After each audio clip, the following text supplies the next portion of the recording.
प्यारे बच्चों नमस्कार। बीपीएससी टीआरई 3.0 इस भर्ती के रिजल्ट से संबंधित एक न्यूज है। रात के 12 बज चुके हैं। मेरा नाम है शिवम त्यागी और आपके सामने इस समय आने का उद्देश्य क्या है। देखिए, कल मैंने एक नोटिफिकेशन किया था। पहले मैं बात वहां से शुरू करता हूं, थोड़ा लंबी वीडियो होने वाली है, 6-7 मिनट की, ध्यान से समझिएगा। कल मैंने एक नोटिफिकेशन आप लोगों के सामने किया था कि बीपीएससी टीआरई 3.0 जो है, इसमें 43,320 शिक्षकों के जो रोस्टर है 1 से 5 और 6 से 8 तक के दे दिए गए थे।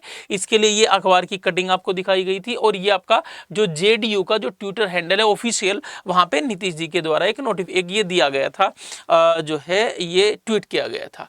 अब समझिएगा अब हुआ क्या। ये जो बीपीएससी टीआरई 3.0 की वैकेंसी निकली थी बच्चों, ये वैकेंसी जब सरकार ने निकाली थी तो इसके लिए एक नई आरक्षण नीति बनाई है बिहार सरकार ने, 65% आरक्षण वाली। तो कहा कि 65% आरक्षण इस वाली भर्ती में लागू होगा। लेकिन कुछ जो अभ्यर्थी थे वो इस बात से सहमत नहीं थे। उन्होंने पटना हाई कोर्ट में अपील की, याचिका दायर की और याचिका दायर की तो उनकी याचिका पर सुनवाई हुई। उनका कहना था कि 50% आरक्षण वाली पुरानी नीति को ही लागू किया जाए। तो पटना हाई कोर्ट ने उन बच्चों की बात मानी और उन बच्चों की बात मानने के बाद ही कहा कि भाई 50% आरक्षण वाली नई जो पुरानी आरक्षण नीति है उसके तहत ही 3.0 का रिजल्ट आना चाहिए। तो 3.0 के रिजल्ट के लिए जो अभी तक के काम हुए थे, जो रोस्टर क्लियर हुआ था, वो आपका 65% वाला था, लेकिन वो तो रद्द हो गया। अब कहानी क्या है? अब कहानी ये है कि अब 50% के अनुसार ही आपको जो है रोस्टर क्लियर करने पड़ेंगे, भर्तियों की जिलेवार भर्तियों की संख्या देनी पड़ेगी और उसके बाद ही इसका रिजल्ट आएगा। तो पहले इसका रिजल्ट आने की संभावना पूरी थी दीपावली से पहले, लेकिन अब इसका रिजल्ट आएगा बिहार में छठ पूजा के बाद। बिहार की छठ पूजा विश्व प्रसिद्ध है। एक बार मैं आपको पूरा नोटिफिकेशन जो है इसको पढ़ करके बता देता हूं ताकि आप लोगों को समझ में आ जाए कि इतने देर से आने का जो वजह है वो क्या है। प्यारे बच्चों देखिएगा, समझिएगा। ये देखो प्यारे बच्चों, अब इसमें क्या कहा गया है। यह है कि छठ के बाद तीसरे चरण की शिक्षक नियुक्ति की परीक्षा का रिजल्ट, तीसरे चरण की शिक्षक नियुक्ति मतलब टीआरई 3.0 का रिजल्ट छठ के बाद आएगा।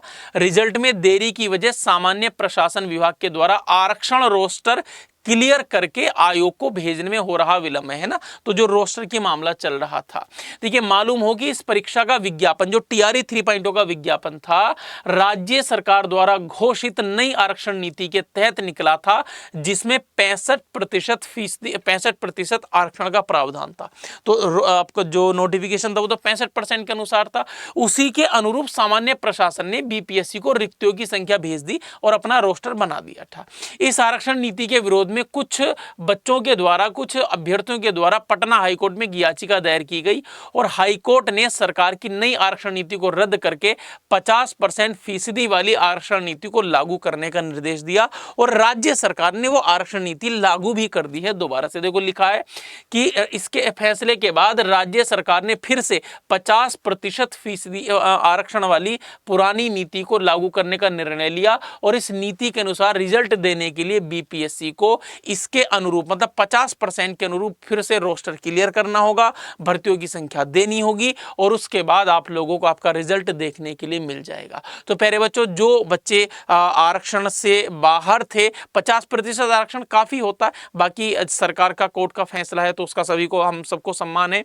तो आप सबके लिए एक अच्छी खबर है और आप बच्चे जो है इसका रिजल्ट आने के तुरंत बाद ही बीपीएससी टीआरई 4.0 का नोटिफिकेशन भी देखने के लिए जल्दी ही मिलेगा। तो एक ऐसी संभावना आप मान सकते हैं कि नवंबर के लास्ट में या दिसंबर के आरंभ में आपको 4.0 का एक नोटिफिकेशन देखने के लिए मिल सकता है। तो आप इसके लिए अगर हमारे बैच से जुड़ना चाहते हैं तो हमारे सारे बैचेस चल रहे हैं। आप अड्डा 24/7 का ऐप डाउनलोड करके आप बैच में ज्वाइन कर सकते हैं। तो प्यारे बच्चों, ये एक महत्वपूर्ण सूचना थी, इसके लिए मैं आप लोगों को जो है अवगत कराना चाहता था, तो मैंने बताया। चलिए खैर, बाकी मुलाकात बाद में किसी अच्छे नोटिफिकेशन के साथ करेंगे। तब तक के लिए नमस्कार, अपना ध्यान रखिए, पढ़ते रहिए।